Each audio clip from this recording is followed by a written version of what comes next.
Në prag të zgjedhjeve parlamentare të datës 11 maj, është publikuar ekstrakti i tretë i listave zgjedhore për Bashkinë Këlcyr. Ky ekstrakt reflekton ndryshimet e bëra për shkak të regjistrimit të emigrantëve në platformën PER. Sipas të dhënave të fundit, Bashkia e Këlcyrës ka në total prej 8.822 zgjedhës dhe 4 qendra votimi.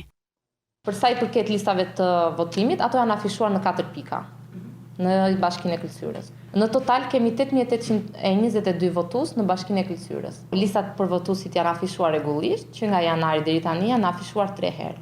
Nënpunësit e gjendjes civile janë angazhuar për përgatitjen e afishimit të listave të reja me ndryshimet përkatëse. Ndërkaq, u bëjnë thirrje qytetarëve që të verifikojnë emrat e tyre në listat e zgjedhësve.